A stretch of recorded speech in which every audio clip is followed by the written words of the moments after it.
Pakinggan ninyong dalawa. Ano nga ba yung kasal na dinisire ninyo para kayo magsama and mag-unite as one? Yung kasal ay isang natatanging kasunduan ng permanenteng pagsasama na pinapangatawanan ng isang lalaki at isang babae ayon sa batas upang magtatag ng buhay, mag-asawa at pamilya. Ito ang pundasyon ng pamilya at di malalabag na institusyong panlipunan na ang kalikasan, kahinatnan at mga insidente ay sumasailalim sa batas at di naaayon sa kasunduan lamang. A marriage made in heaven needs a wedding made by us. So yung marriage, yung definition niyan galing sa langit. Pero yung pong wedding, tayo yung nagsasagawa ng wedding ceremony. Pero yung marriage, ang nagpapasagrado ang Panginoong Diyos. So Jeff and Karen, lagi niyong itiwala sa Panginoon ang inyong pagsasama. Hindi lamang sa panahon ng kaginawan, laging sa panahon na dumadaan kayo sa conflict, dumadaan kayo sa anumang pagsubok, ang Panginoong Diyos ang maging ninyong takbuhan, kanlungan ninyo ang Panginoon. So please rise, Jeff and Karen. Ibig ko pong itanong sa kapulungan ito, sino po ba yung nagbibigay ng pahintulot kay Karen para pakasal kay Jeff? Sino po ba yung kayo pong ang mother ni Karen ang nagbibigay ng pahintulot? Kinakabahan pa po si Jeff, baka mabawi pa ito. Dahil kaya ako tinanong upang magbago ang isip, upang i-confirm po natin ngayong hapon na mayroong authorities over you, Karen, ang iyong mga magulang upang hingan ng pahintulot. At ako naman po'y natutuwa kasi bilang mga nagmamahal na mga magulang, gusto natin, hangad natin ang mabuting kapakanan ng ating mga anak. Maraming salamat. Hawakan mo ang kamay niya at magkaharap kayo.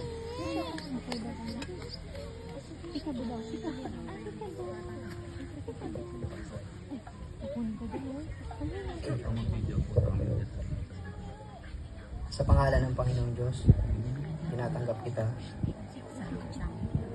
Karen Ann Alice Ramos, upang aking maging asawa, upang makasama, hawakan ka, mula sa araw na ito at magpakailanman. Sa hirap at sa ginhawa, sa sakit at kalusugan, upang mahalin at ingatan ka hanggang tayo paghiwalayin ng kamatayan. Alinsunod sa banal na kautusan ng Diyos.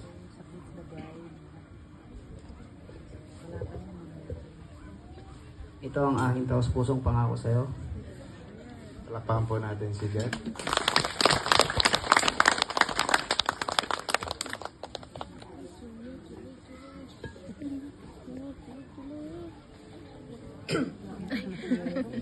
Sa pangalan ng Panginoong Diyos, natanggap kita, Jefferson Julio,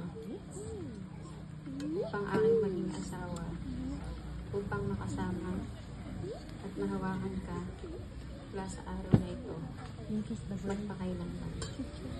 Sa hirap at ginhawa, sa sakit at kalusugan, upang mahalin at ingatan ka hanggang sa tayo paghiwalay ng kamatayan. Alinsunod sa banal na kautusan ng Panginoong Diyos. Ito ang taus-pusong pangako ko sa iyo. Palakpakan po natin sila.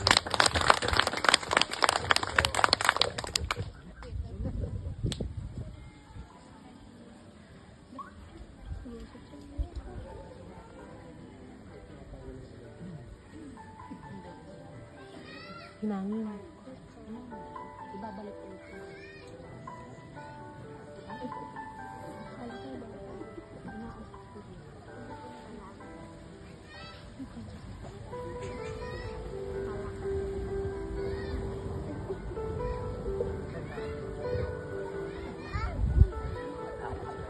Ay, nagsusuot ko ng singko. Tapos yun yung may gusto pa yun. Para sa iyo, Ang laban nito. Wala nang ibang sabi ko sa araw-araw itong mamahalin.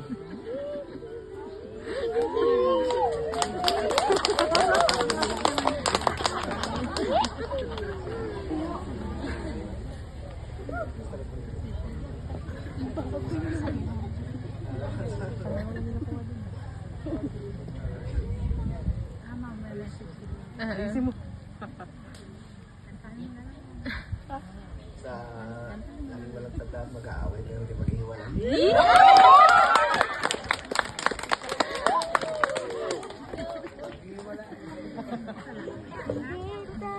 Ilagay mo yung ring. Grabe reaction ng mga ninong at mga ninong. Yun daw ang totoo. Hawak mo, Ambi. Ayaw, hawak mo. Palakpakan po muli natin si Jeff.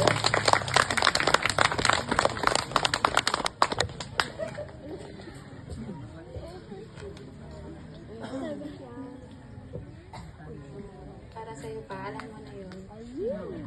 Walang simula. Ngayon, hanggang dulo. Mahal kita. Ilagay mo yung ring. Alam niyo po yung kaunting salita pero maraming pagmamahal. Kaysa maraming salita, konti lang ang pagmamahal. Naramdaman ko po kay Jeff saka kay Karen. Sila mga lalaki at babaeng kaunti lang ang sinasabi pero maraming pagmamahal sa puso. Thank you, and Karen. Hawakan ninyo ang Bible, which is the Word of God. Gawin ninyong pundasyon ng inyong pagsasama ang salita ng Panginoon.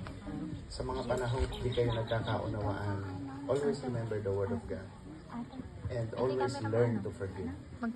Kasi ang isang masayang pagsasama ng mag-asawa, ang pinakamaligayang pagsasama ng mag-asawa is the union of two forgiving persons. Pagka magaling kayong magpatawad parehas, na ipapakita niyong mahal niyo ang isa't isa. Bakit? Sapagkat ang tao katulad natin ay prone na laging magkamali at magkasala. Lagi niyong ibukas ang puso niyo sa pagpapatawad sa isa't isa. And let the Word of God guide you sa ganung mga pagkakataon. Sabihin niyo na magkasama. Tinatanggap namin yung salita ng Diyos. Bilang pundasyon ng aming kahanan, ilaw,